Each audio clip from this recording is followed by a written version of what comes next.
Welcome to the Ethos Parent Podcast, a Grace Foundation podcast designed to be a source of information and of comfort, reminding you that you are not alone on your parenting journey and that there is help and support available to you. My name's Grace and I'm really excited to be talking to Vince and to Marcia today about how we can talk to our teenagers about their future careers. I work here at Grace Foundation as part of the central team, and I'll let Vince and Marcia introduce themselves. Over to my guest first. Thank you. Yeah, I'm Marcia. I work for Grace Academy Darlaston and I'm the Enterprise and Careers Co-ordinator. And my name is Vince Gordon. I am the Careers Aspirations Specialist for Grace Foundation. And my particular role is to work with our partner schools in really going in and supporting the careers education programme in each of those schools. We're hoping that you can help us today answer what I remember being a really dreaded question. What are you going to do next year? What are you going to do when you finish school? And I think it can be a dreaded question because it's quite a scary thought. When you're 16, the decisions that you make then will impact your whole future and your whole kind of career path. So hopefully you can help us work out how to talk to our teens about their future careers. So first question, if you're a 16-year-old, what options are available to you? So the options available is going to be training, college, sixth form. So if your school has a sixth form, but also people can join another school sixth form. There's apprenticeships and employment, so those are the range. So you don't have to stay in education at 16? You can go straight into employment, and ideally employment with training and prospects. Now, apprenticeships I think is a big one because I think there's a lot of information available for kind of a linear route of finish GCSEs, finish A-levels, go to university, or even finish GCSEs, go to college. But doing an apprenticeship, I feel like it's a little bit more hazy for you. When it comes to information, what are the main benefits of doing an apprenticeship over maybe doing level 3 at college, college? I'm going to put the main benefit is going to be you're getting paid. There is a salary at the end of each month, so that's normally massive. the sway. Yeah. There's a lot of upsides to it. The apprenticeship process still allows individuals to gain the experience, have had the training, have gained the qualification. It's a clear career progression route that will get them where they really want to get to. So, yeah. A further benefit of the apprenticeship is they're into the workplace a lot quicker than if they went to college or sixth form and studied for 2 years. Yeah. So they're entering the employment field a lot faster. So you were telling me earlier there's two types of apprenticeship that you can do. You've got some level 2 apprenticeships, so you've got level 3 and you've got graduate apprenticeship. So our 16-year-old leavers, they're going to be looking at level 2 and level 3? Yes. If you're looking at an apprenticeship, where are you looking? You've got the government website, apprenticeship website that you can actually go on. Brilliant. So there is like one central place that you can find an apprenticeship. So that's one avenue of doing that, and there's other avenues you can go if you know the type of career that you're looking at going into. You can put that into it, into a Google search, and then you can then localise to where those apprenticeships are available in your local area. For an apprenticeship, you do go through the employer, don't you? Yes. Yeah. You're kind of going for a job interview. That's how you'd prepare for that. The process will be very similar, the same for a job. You would then see the advert. Again, look at how you can match yourself. So the main thing is identifying that you have the entry requirements, which is where the GCSEs are vitally important because each of those apprenticeships, most companies are looking at least grade 4s. Okay. Obviously, so what's that equivalent to in old money? A grade C. A grade C. Okay. So you've got to get a level 4, and is that just maths and English? No, it will vary because your maths and English is the most important one. Okay. But if it's then talking about you need to have 4 to 5 GCSE grades. Right, okay. So you are then looking at other subjects. And you're going to be writing a CV the same as you would if you're looking for like your traditional employment? So again, the employer will do exactly the same thing. They would say how they're going to do it. They'll either do it through their own job application forms, or they will say, obviously send in a CV with a cover letter. So we put another link, I think, with some help for CV writing because I don't know we've got time to go into that today. But there's also training organisations. So you have training providers who are set up to take young people, regardless of qualification, and they will also help them to find apprenticeships or do put them on a pre-apprenticeship programme. And that pre-apprenticeship programme helps them to get ready to then go for an apprenticeship. So training organisations, they will also help young people who do not have a career idea. They can get them to have taster placements, so they get to try out ideas as well. They also will help young people who haven't achieved their GCSE Maths and English. They'll be able to take those qualifications as well. So the training organisations, training providers, they will also help young people to get into apprenticeships. So that's really useful, because I was going to ask, like, it might be to the point now where they've already taken their GCSEs before they knew they needed 4 or 5. But it's not the end of the road, like, it's not the end of the world.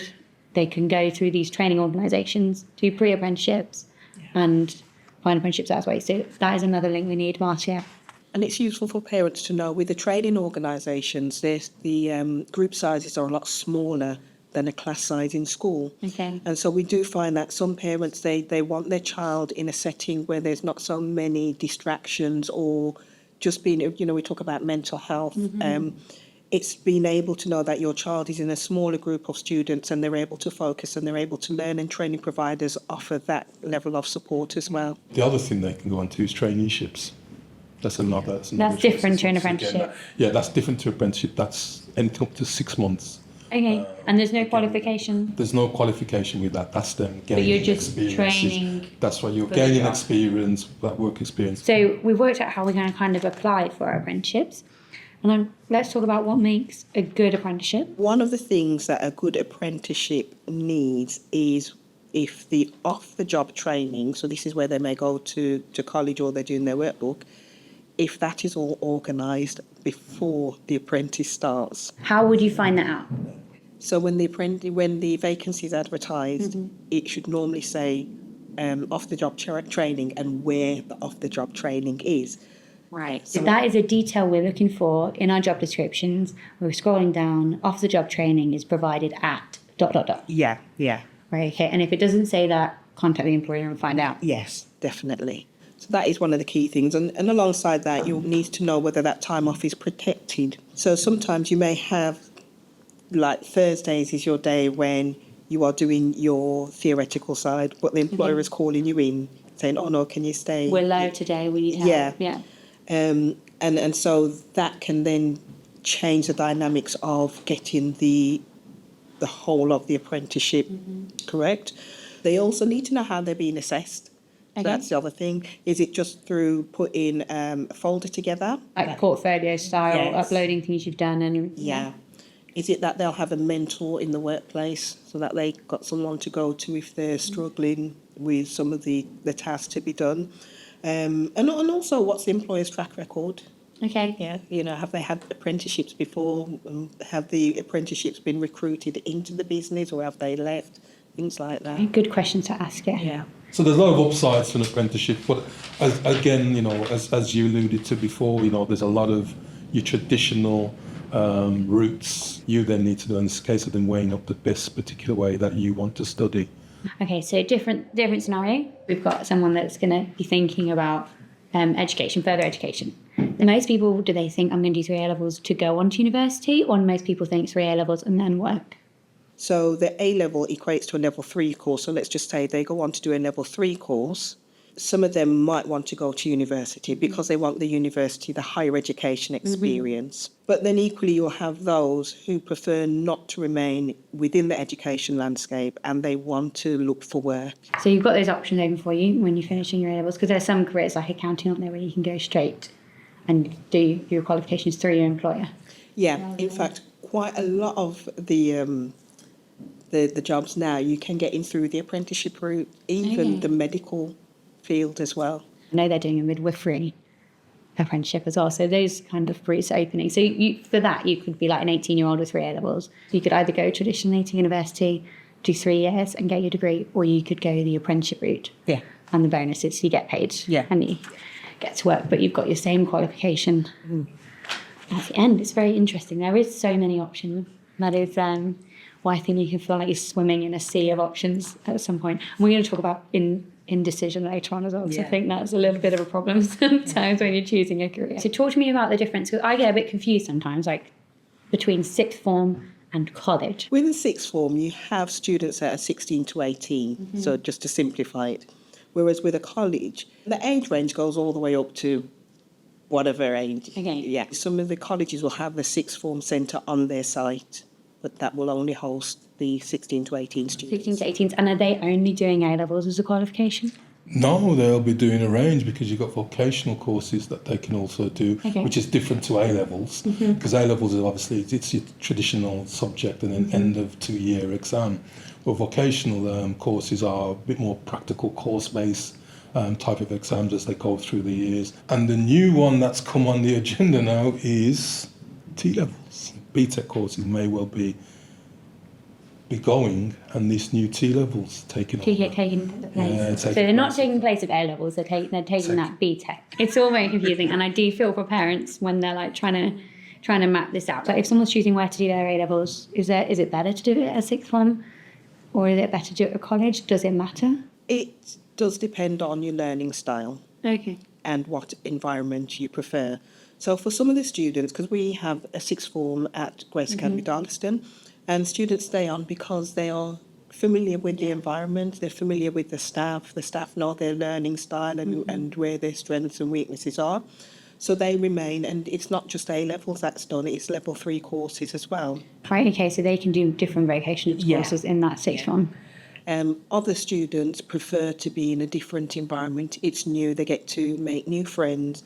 They also can choose a course specifically related to their career idea. So, for example, you can't get an A-level in motor mechanics, but you can go to college and do a level 3 course in motor mechanics. If you're looking at choosing a T-level, then you are looking at college. 1 or 2 schools are venturing down the route of potentially offering, but as it stands at the moment, most of the T-levels are being administered by the college. They can also attend open days as well, which is what I do encourage a lot of the students to do and the parents, is go to the open days that are offered by the colleges so that they get to see where the college is. They're able to talk to the tutors as well. They're able to find out more about the course and the enrolment procedures and the qualifications needed. So going to a college open day is going to be very useful for parents to take their children along, but also the parent can get all the information they need. And for that student that doesn't know what they want to do as well, an open day is a great opportunity. We've got a different child now and maybe he's thinking like, I hate school, I don't want to do any more learning, I just want to get out and get into the working world. What is your advice for a parent and they've got a child kind of saying that? My starting point would be for the parent to continue to encourage their child to actually remain motivated as possible to take those GCSEs, because employers will ask what grades they got.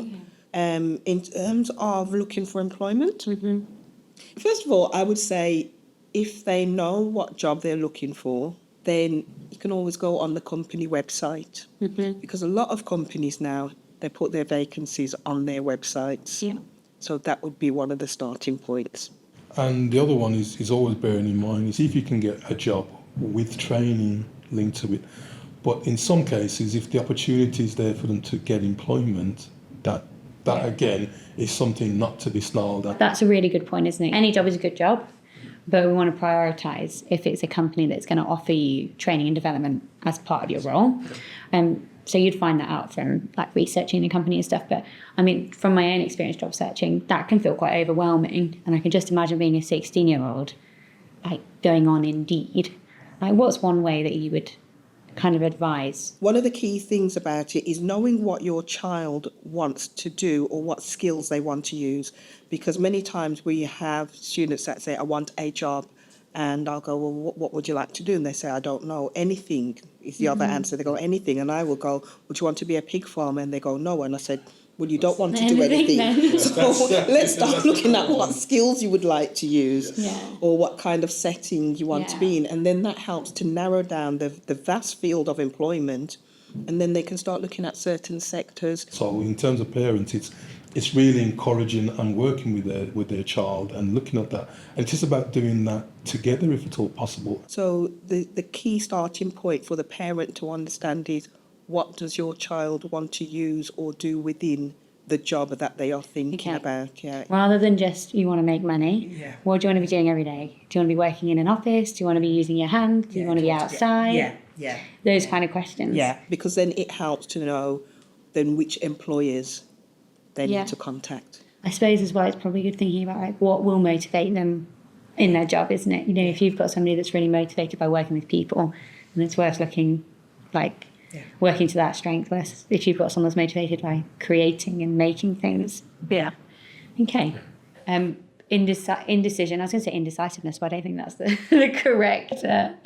correct word. Indecision. You've got a child that is drowning, maybe not physically, but in the sea of options. How would you try and encourage them to make a decision? Parents are a critical key into that indecisiveness, because what they need to do is encourage a child, encouraging their interest, speaking to them, finding out what their interests are, what you're thinking about doing. That helps in the decisiveness of a student is where the parents are showing interest. I think one of the ways is to explore all the options. Attend the open days at the colleges, the sixth forms, the training providers, attend those open days. Some employers who also offer open days as well. So I've noticed that's starting to come through.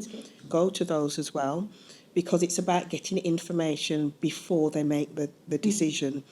Once they've got the information, they can compare the opportunities and then decide which one is going to work for the best for them, you know.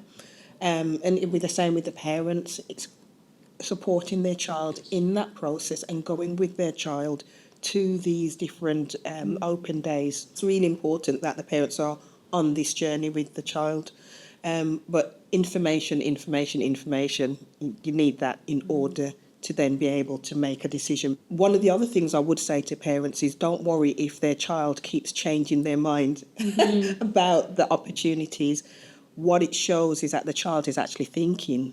Right. And trying to come to a decision. Because I imagine that could be quite frustrating as a parent. It's like, yeah, we've made a decision, great, we're going to be a chef. And then, oh wait, no, sorry, we're doing something completely different now. All it's showing is that the child is actually exploring the options they're looking. So they just need the time to walk through those and do that comparison piece. And do you think it's useful to think about, like, further down the line, what kind of career path? Where do you want to be when you're 35, when you're 50? But I think that might be where the overwhelming thing comes from. Is it maybe sometimes more helpful just to think about next steps? I think so, because, I mean, how many of us can honestly say that we chose this at 16 and we are doing it now? Because as life progresses, you change. You have different career paths. And no time is wasted, is it? No, if you do an apprenticeship and you do that job for 2 or 3 years, 5 years, and then you could go and do something completely different, you've got your transferable skills then. You've got your experience. You've learned, matured. You know, there's nothing stopping somebody in their 30s or 40s for applying for apprenticeships. Because that takes the heat out of your decision making, doesn't it? Especially if you've got that indecision to be able to say, well, just think this is the thing you're going to do next. Yeah. And if you don't like it, you do something else. Yeah. Okay, final question then, like one closing message, like a golden nugget of advice. I would say to a parent to help their teenager if they are stuck. If the parent doesn't know, contact the school or college, because each school and college will have a careers service within there to help the parent. And that's all schools in England should have that career service. Yeah. Okay. Yeah. So that's brilliant, isn't it? That's your first point of call. Yeah. Go through your school's career service. Vince? Support their choice. You know, I think that's easy for parents to say that they know best in some cases, but no, support your child, encourage that development, encourage that learning, be part of it. I think if you start to bring some of those ports on board, then you've got your child on board with you, because they see that you're really interested in what they're looking at doing as well. Another big one that's very useful is that, you know, your child at year 11 can actually get a part-time job. Okay. Which again, you know, going forward is great because they can gain experience, and that's what we're really talking about. Can I just add to something that Vincent said? And I do have this, that some parents say, well, their child doesn't communicate with them, so they don't know how to support their child.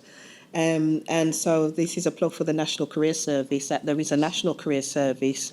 Again, there's a website that parents can go onto that to get the information to support their child. So if they don't know which opportunities are available, the National Career Service can help. You made a good point, like sometimes it's hard to talk. And that's the whole premise of this podcast series, isn't it? How to talk to a teenager.